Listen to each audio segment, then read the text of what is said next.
പ്രിയങ്ക ഗാന്ധി സജീവ രാഷ്ട്രീയത്തിലേക്ക്. കിഴക്കൻ ഉത്തർപ്രദേശിന്റെ ചുമതലയുള്ള ACC ജനറൽ സെക്രട്ടറിയായി പ്രിയങ്കയെ നിയോഗിച്ചു. പടിഞ്ഞാറൻ UPയുടെ ചുമതല ജ്യോതിരാദിത്യ സിന്ധ്യയ്ക്കും നൽകി. സംഘടനയുടെ ചുമതലയുള്ള ജനറൽ സെക്രട്ടറി പദവിയിലേക്ക് KC വേണുഗോപാലിനെ ഉയർത്തുകയും ചെയ്തു. പൊതു തെരഞ്ഞെടുപ്പിനുള്ള തയ്യാറെടുപ്പ് പ്രഖ്യാപിക്കുന്നതായി ACCയിൽ രാഹുൽ ഗാന്ധി നടത്തിയ അഴിച്ചുപണി. കോൺഗ്രസിന് തിരിച്ചടിയേൽക്കുമ്പോഴൊക്കെ നേതാക്കളിൽ നിന്നും പാർട്ടി പ്രവർത്തകരിൽ നിന്നും ഉയരുന്ന ആവശ്യത്തിന് വിരാമമിട്ടാണ് പ്രിയങ്ക ഗാന്ധിയുടെ സജീവ രാഷ്ട്രീയ പ്രവേശം. പാർട്ടിയുടെ നിർണായക തീരുമാനങ്ങൾ കൈക്കൊള്ളുന്ന ചർച്ചകളിൽ പ്രിയങ്ക ഉണ്ടായിരുന്നെങ്കിലും സംഘടനാ ചുമതലകൾ ഇല്ലായിരുന്നു. കിഴക്കൻ ഉത്തർപ്രദേശിന്റെ ചുമതലയുള്ള ജനറൽ സെക്രട്ടറിയായാണ് പ്രിയങ്കയുടെ വരവ്. പ്രധാനമന്ത്രി നരേന്ദ്രമോദിയുടെ മണ്ഡലമായ വാരാണസി, ഉത്തർപ്രദേശ് മുഖ്യമന്ത്രി യോഗി ആദിത്യനാഥിന്റെ മണ്ഡലമായ ഗോരഖ്പൂർ എന്നിവ ഉൾപ്പെട്ട മേഖലയാണിത്. ഉത്തർപ്രദേശിൽ മഹാസഖ്യത്തെയും BJPയെയും വീഴ്ത്തി പാർട്ടിയെ വിജയിപ്പിച്ചെടുക്കുക എന്ന ദൌത്യമാണ് പ്രിയങ്കയ്ക്ക്. കോൺഗ്രസ് ഉറച്ച ചൂടുമായി മുന്നോട്ടെന്ന സന്ദേശമാണ് തീരുമാനം പ്രഖ്യാപിച്ച ശേഷം രാഹുൽ ഗാന്ധി നൽകിയത്. चाहे प्रियंका हो चाहे ज्योतिरादित्य हो और इन दोनों युवा नेताओं से हम उत्तर प्रदेश की राजनीति को बदलना चाहते हैं. मुझ में पूरा भरोसा है. प्रियंका और ज्योतिरादित्य काम करेंगे. വിദേശത്തുള്ള പ്രിയങ്ക തിരിച്ചെത്തിയ ശേഷം ഫെബ്രുവരി ആദ്യവാരം ചുമതലയേൽക്കും. ഉത്തർപ്രദേശിൽ രാഹുലിന്റെ നേരിട്ടുള്ള നിയന്ത്രണത്തിൽ തിരഞ്ഞെടുപ്പിനെ നേരിടുന്നതിന്റെ ഭാഗമായാണ് ജ്യോതിരാദിത്യ സിന്ധ്യയ്ക്ക് പടിഞ്ഞാറൻ UPയുടെ ചുമതല നൽകിയത്. UPയുടെ ചുമതലയുണ്ടായിരുന്ന ഗുലാം നബി ആസാദിനെ ഹരിയാനയിലേക്ക് മാറ്റുകയും ചെയ്തു. കർണാടകയിൽ പാർട്ടിയെ പ്രതിസന്ധിയിൽ നിന്ന് കരകയറ്റിയ KC വേണുഗോപാലിന് പ്രവർത്തന മികവിനുള്ള അംഗീകാരമായി സംഘടനാ ചുമതല. ഇതോടെ കോൺഗ്രസ് ദേശീയ നേതൃനിരയിൽ കേരളത്തിൽ നിന്നുള്ള ഏറ്റവും പ്രബല നേതാവായി KC വേണുഗോപാൽ. പാർട്ടിക്ക് തിരിച്ചടി ഉണ്ടാകുമ്പോഴെല്ലാം ഉയർന്ന മുറവിളികൾക്ക് വിരാമമിട്ടുകൊണ്ടാണ് സംഘടനാ ചുമതലയിലേക്കുള്ള പ്രിയങ്ക ഗാന്ധിയുടെ വരവ്. കോൺഗ്രസിൽ കുടുംബവാഴ്ചയെന്ന ആരോപണം ശക്തമാകുമെങ്കിലും ഉത്തർപ്രദേശിൽ പ്രിയങ്കയുടെ വരവ് പാർട്ടിക്ക് കരുത്തു പകരുമെന്നതിൽ സംശയമില്ല. ACC ആസ്ഥാനത്തു നിന്നും cameraman KP ധനേഷിനൊപ്പം M Unnikrishnan, news 18. സംഘടനാ ചുമതലയിലേക്ക് മാത്രമല്ല, തെരഞ്ഞെടുപ്പ് രാഷ്ട്രീയത്തിലേക്ക് കൂടിയാണ് പ്രിയങ്ക ഗാന്ധി ചുവടുവെക്കുന്നത്. സോണിയാഗാന്ധിയുടെ മണ്ഡലമായ റായ്ബറേലിയിൽ പ്രിയങ്ക മത്സരിക്കുമെന്നാണ് സൂചന. SP BSP സഖ്യത്തിന്റെ തണലിലല്ല കോൺഗ്രസ് എന്ന് പ്രഖ്യാപിക്കാൻ വേണ്ടിവന്നാൽ പ്രധാനമന്ത്രിക്കെതിരെ വാരണാസിയിൽ തന്നെ പ്രിയങ്കയെ മത്സരിപ്പിക്കാനുള്ള സാധ്യതയും തള്ളിക്കളയാനാകില്ല.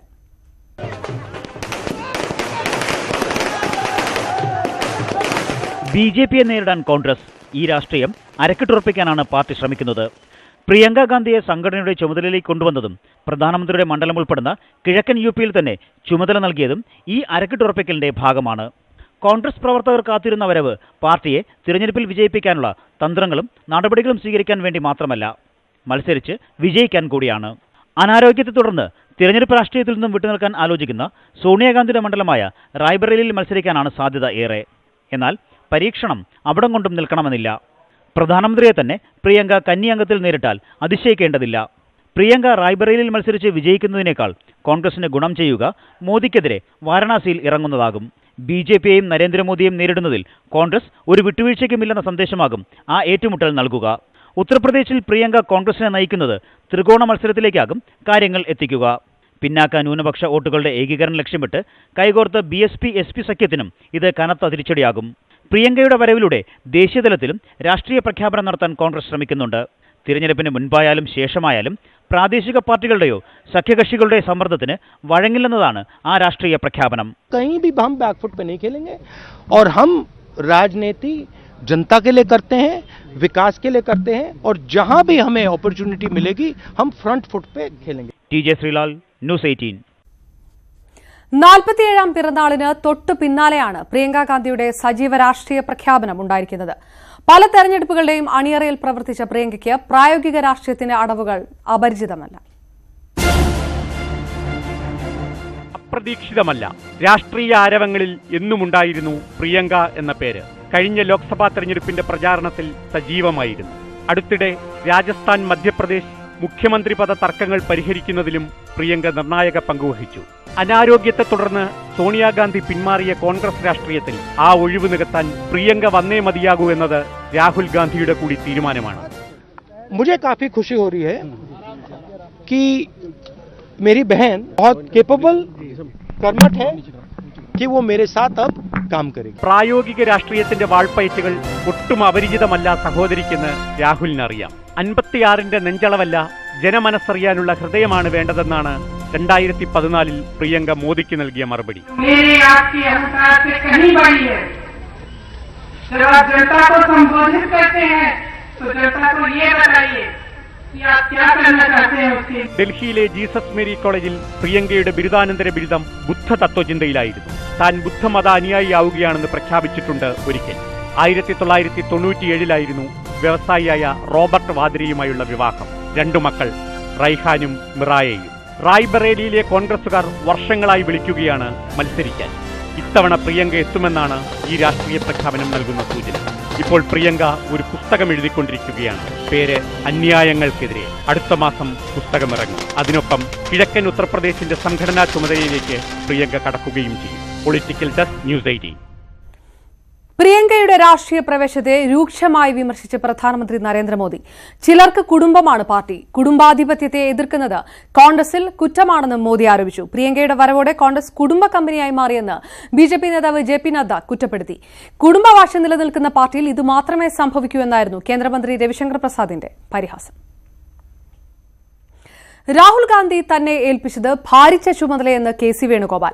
സംഘടനയെ ബൂത്ത് തലത്തിൽ ശക്തിപ്പെടുത്തുകയാണ് ലക്ഷ്യം. ലോക്സഭാ തെരഞ്ഞെടുപ്പിൽ മത്സരിക്കുമോ എന്നതിൽ പാർട്ടി അധ്യക്ഷൻ തീരുമാനമെടുക്കും. പാർട്ടി എടുക്കുന്ന ഏത് തീരുമാനവും അനുസരിക്കുമെന്നും കെ.സി. വേണുഗോപാൽ ന്യൂസ് 18 പറഞ്ഞു. സംഘടനാ ചുമതലയുള്ള ACC ജനറൽ സെക്രട്ടറിയായി നിയമിതനായ കെ.സി. വേണുഗോപാൽ ഇപ്പോൾ ന്യൂസ് 18 ചേരുകയാണ്. നിർണായകമായ പദവിയിലേക്ക് എത്തിയതിനെ അതിനെങ്ങനെയാണ് നോക്കിക്കാണുന്നത്? ചാരിതാർത്ഥ്യമുണ്ട്. കോൺഗ്രസ് പ്രസിഡന്റ് ഇത്രയും ഒരു ഉത്തരവാദിത്തമുള്ള ചുമതല നൽകാൻ ഉള്ള വിശ്വാസം എന്നിലുണ്ടെന്നുള്ളത് സന്തോഷകരമായിട്ടുള്ള കാര്യം തന്നെയാണ്. അദ്ദേഹത്തിന്റെ വിശ്വാസത്തിനനുസരിച്ച് പ്രവർത്തിക്കുക എന്നുള്ള ഒരു വലിയ വെല്ലുവിളിയാണ് ഇനി എൻ്റെ മുന്നിലുള്ളത്. പ്രിയങ്ക ഗാന്ധിയുടെ രാഷ്ട്രീയ പ്രവേശനത്തെ എങ്ങനെയാണ് കാണുന്നത്? ഇത് പാർട്ടി പ്രവർത്തകരെല്ലാം ഇന്ത്യയിൽ ഒട്ടാകെ അവർക്ക് ആവേശം പകരും. യുപിയിലെ പാർട്ടിക്ക് കൂടുതൽ കരുത്തും ആവേശവും പകരും. ഉത്തർപ്രദേശിൽ ഇതോടുകൂടി പാർട്ടിക്ക് പൂർണ്ണമായും ഒരു വലിയ മുന്നേറ്റം ഉണ്ടാക്കാൻ കഴിയുമെന്നാണ് കണക്കുകൂട്ടൽ. ചില കാരണങ്ങൾ കൊണ്ടും ചില പ്രാദേശികമായ പ്രശ്നങ്ങൾ കൊണ്ടൊക്കെയാണ് നമുക്ക് അത് ബുദ്ധിമുട്ടായത്. അത് പരിഹരിക്കാൻ തക്കവണ്ണമുള്ള നേതൃപാഠവുമുള്ള ഒരു പ്രിയങ്കാജിയും ജ്യോതിരാദിത്യ സിന്ധ്യയും, പ്രത്യേകിച്ച് ജ്യോതിരാദിത്യ സിന്ധ്യ അതുപോലെ ഒരു ഡൈനാമിക് യങ് ലീഡറാണ്.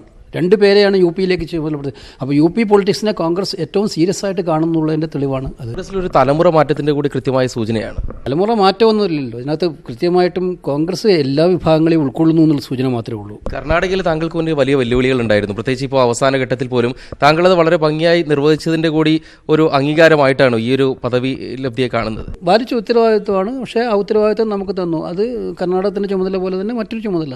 ആ രീതിയിലേ ഞാൻ കാണുന്നുള്ളൂ. ആലപ്പുഴയിൽ മത്സരിക്കുമോ? ഇനി എന്താണ് അതിന്റെ ഭാവി പരിപാടികൾ എന്നത്? അല്ല, അത് തീരുമാനിക്കേണ്ടത് പാർട്ടി പ്രസിഡന്റ് തന്നെയാണ്. ഏതായാലും അർപ്പിതമായ ചുമതല അതിന്റെ എല്ലാ കഴിവുകളോടും കൂടി ചെയ്യുമെന്ന് തന്നെയാണ്, നിറവേറ്റാൻ ശ്രമിക്കുമെന്ന് തന്നെയാണ് കെ.സി. വേണുഗോപാൽ വ്യക്തമാക്കുന്നത്. ഡൽഹിയിൽ നിന്നും ക്യാമറമാൻ ബിനു ബേസിലിനൊപ്പം എം. ഉണ്ണികൃഷ്ണൻ, ന്യൂസ് 18. കൈ കൊടുക്കുമോ ഉമ്മൻചാണ്ടി?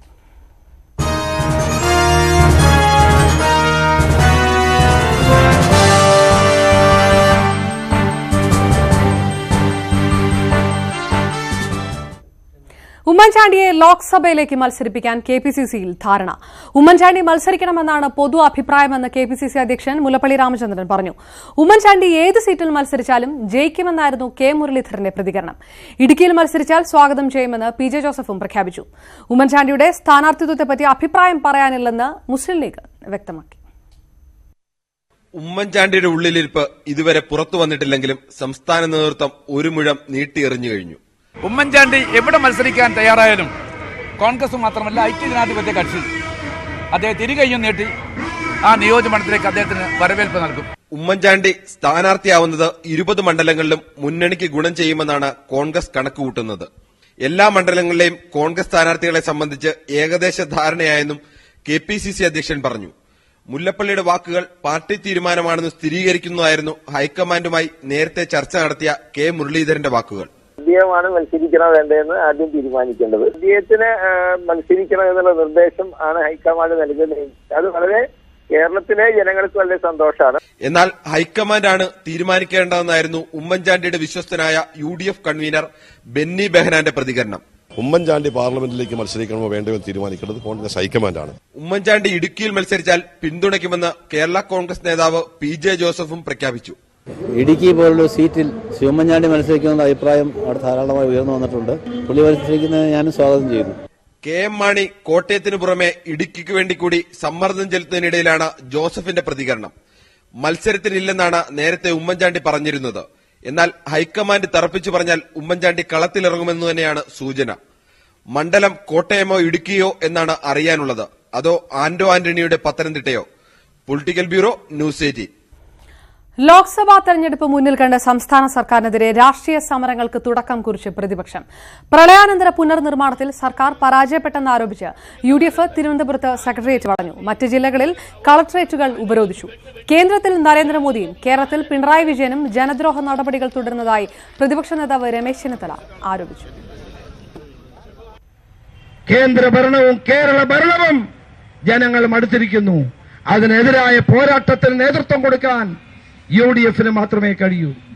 അഴിമതിയിൽ മുങ്ങിക്കുളിച്ച പാർട്ടിക്ക് വേണ്ടി മാത്രം നടത്തുന്ന ഇടതുമുന്നണി ഭരണത്തിനെതിരായും RSS BJPയുടെ കേന്ദ്ര ഭരണത്തിനെതിരായും ഒറ്റക്കെട്ടായി നിൽക്കണമെന്ന് മാത്രം ഞാൻ സൂചിപ്പിക്കുന്നു.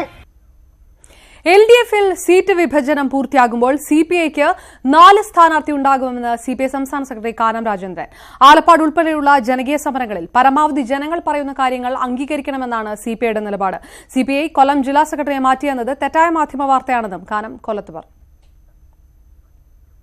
പ്രളയാനന്തര ദുരിതാശ്വാസ പ്രവർത്തനങ്ങളിൽ സർക്കാർ പരാജയമാണെന്ന പ്രതിപക്ഷ ആരോപണം ബജറ്റോടെ അവസാനിക്കുമെന്ന് ധനമന്ത്രി തോമസ് ഐസക്. ദുരിതാശ്വാസ പ്രവർത്തനങ്ങളുടെ കൃത്യമായ ചിത്രം ബജറ്റിലുണ്ടാകും. പ്രളയത്തിൽ തകർന്ന പ്രദേശങ്ങളുടെ പുനർനിർമ്മാണ പ്രോജക്ടുകൾ ബജറ്റിൽ പ്രഖ്യാപിക്കുമെന്നും ധനമന്ത്രി തോമസ് ഐസക് ന്യൂസ് 18 പറഞ്ഞു. ഒരാഴ്ച കഴിഞ്ഞാൽ കേരളത്തിലെ ബഡ്ജറ്റ് വരുന്നുണ്ട്. അതോടുകൂടി ഈ വിമർശനങ്ങളെല്ലാം തീരും. കൃത്യമായിട്ട് ഈ ദുരിതാശ്വാസ നിധിയിൽ നിന്ന് എന്തെല്ലാം കൊടുത്തു, ഇനി എത്ര കൊടുക്കാൻ ബാക്കിയുണ്ട് എന്നുള്ളതിന്റെ കണക്കുണ്ടാവും. അപ്പൊ എല്ലാവർക്കും ബോധ്യപ്പെടും. പക്ഷെ അത് മാത്രമല്ല, ഈ റീബിൽഡ് കേരള എങ്ങനെയാണ് ഒരു പുതിയ കേരളത്തിലേക്ക് നമ്മൾ നീങ്ങാൻ പോകുന്നത്, അതിന്റെ മുഖ്യ പ്രൊജക്റ്റുകൾ എന്താണ്, അതൊക്കെ നമ്മുടെ ബഡ്ജറ്റിൽ അനാവരണം ചെയ്യപ്പെടാൻ പോയത്. BJP അധ്യക്ഷൻ അമിത്ഷാ ഡൽഹിയിലേക്ക് മടങ്ങിയതോടെ പശ്ചിമബംഗാളിലെ BJP റാലിക്ക് മങ്ങലേറ്റു. ആരോഗ്യ പ്രശ്നങ്ങൾ മൂലം അമിത്ഷാ മടങ്ങിയതിനാൽ ഇന്നത്തെ റാലിയും റദ്ദാക്കി. നാളത്തെ റാലിയും അനിശ്ചിതത്വത്തിലായി. ഹെലികോപ്റ്റർ അനുമതി നിഷേധിച്ചതിനാലാണ് അമിത്ഷാ മടങ്ങിയതെന്ന് വാർത്തയുണ്ടെങ്കിലും BJP നേതൃത്വം ഇത് തള്ളി. ലോക്സഭാ തെരഞ്ഞെടുപ്പിൽ BJPയുമായി സഖ്യമുണ്ടാക്കാനില്ലെന്ന് ശിവസേന.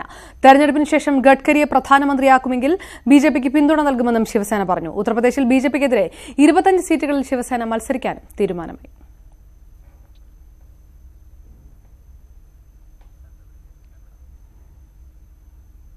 ജീവനക്കാരുടെ പെൻഷൻ കണക്കാക്കുന്നതുമായി ബന്ധപ്പെട്ട് നഷ്ടക്കണക്ക് പറഞ്ഞതിന് KSRTCക്ക് സുപ്രീംകോടതിയുടെ രൂക്ഷ വിമർശനം. KSRTCയുടെ പിടിപ്പുകേട് ജീവനക്കാർ എന്തിന് സഹിക്കണമെന്ന് കോടതി. മെറിറ്റ് പരിഗണിക്കാതെ കോർപ്പറേഷൻ എംപാനൽ നിയമനം നടത്തുന്നത് എന്തിനാണെന്നും കോടതി ചോദിച്ചു.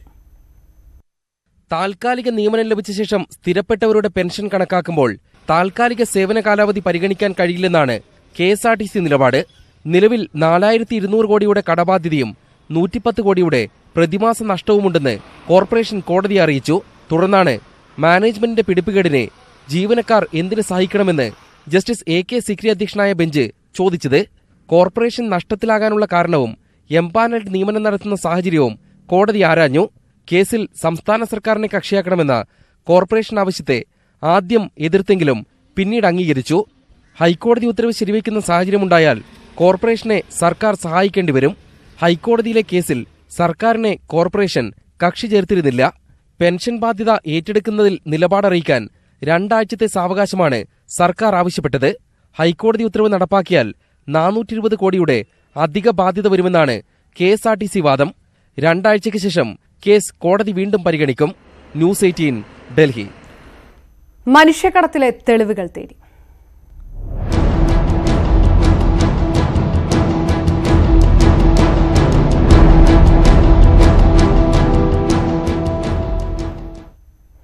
മുനമ്പ മനുഷ്യക്കടത്ത് കേസിലെ മുഖ്യ ആസൂത്രകർ താമസിച്ചിരുന്നത് കൊടുങ്ങല്ലൂരിൽ. ശ്രീകാന്തൻ, ശെൽവം, പ്രഭു എന്നിവർ താമസിച്ച ആഡംബര ഹോട്ടലിലെയും ഒരുമിച്ച് യാത്ര ചെയ്യുന്നതിന്റെയും ദൃശ്യങ്ങൾ ന്യൂസ് 18 ലഭിച്ചു. മനുഷ്യക്കടത്തിലെ പ്രധാന കണ്ണികളായ ശ്രീകാന്തനും ശെൽവവും പ്രഭുവും ഒരുമിച്ച് ആഡംബര ഹോട്ടലിൽ താമസിക്കുന്നതിന്റെയും കൊടുങ്ങല്ലൂർ നഗരത്തിലൂടെ കാറിൽ പോകുന്നതിന്റെയും ദൃശ്യങ്ങളാണിത്. ജനുവരി 7-നാണ് ഇവർ കൊടുങ്ങല്ലൂരിലെ ഹോട്ടലിൽ മുറിയെടുക്കുന്നത്. 2 ദിവസങ്ങൾക്ക് ശേഷം പ്രഭുവിനെ മുറിയിൽ കണ്ട ഹോട്ടൽ അധികൃതർ 3 പേർക്ക് ഒരേ മുറിയിൽ താമസിക്കാനാവില്ലെന്ന് അറിയിച്ചു. തുടർന്ന് പ്രഭു മറ്റൊരു റൂമിലേക്ക് മാറി. ഇടയ്ക്ക് ഹോട്ടൽ ജീവനക്കാരോട് മദ്യം ചോദിച്ചു. ശ്രീകാന്തനും ശെൽവവും പ്രഭുവും കൊടുങ്ങല്ലൂരിൽ ഭൂമി വാങ്ങാൻ ശ്രമിച്ചിരുന്നുവെന്ന് അന്വേഷണ ഉദ്യോഗസ്ഥർക്ക് വിവരം ലഭിച്ചു. ശെൽവന്റെ മകന്റെ പേരിലുള്ള i20 കാറിലായിരുന്നു ഇവരുടെ യാത്ര. ശ്രീകാന്തിന് ഡ്രൈവിംഗ് അറിയാത്തതിനാൽ ശെൽവമാണ് കാർ ഓടിച്ചിരുന്നത്. ഈ മാസം 12-ന് പുലർച്ചെ ഒരു സ്ത്രീയോടൊപ്പമാണ് ശ്രീകാന്തിനും ശെൽവവും മടങ്ങിയത്. അഡ്രസ് പ്രൂഫ് നൽകാതെ സ്ത്രീയെ മുറിയിലേക്ക് പ്രവേശിപ്പിക്കാൻ ഹോട്ടൽ ജീവനക്കാർ തയ്യാറായില്ല. തുടർന്ന് ബാഗുകളെടുത്ത് ഇവർ സ്ഥലം വിട്ടു. ശെൽവനോടൊപ്പം കണ്ട സ്ത്രീയുടെ പങ്കും പോലീസ് അന്വേഷിക്കുന്നുണ്ട്. സുവി വിശ്വനാഥൻ, ന്യൂസ് 18, തൃശൂർ. മുനമ്പത്ത് നിന്നും ന്യൂസിലൻഡിലേക്ക് ആളുകളെ കൊണ്ടുപോയത് മനുഷ്യക്കടത്താണെന്നതിന് തെളിവില്ലെന്ന് പോലീസ്. ഫോർട്ട് കൊച്ചി കോടതിയിൽ സമർപ്പിച്ച എഫ്ഐആറിലാണ് പോലീസ് ഇക്കാര്യം പറയുന്നത്. സംഘത്തിൽ 6 ദിവസം പ്രായമുള്ള നവജാത ശിശു അടക്കം 22 കുട്ടികളുണ്ടെന്നും പോലീസ് വ്യക്തമാക്കി.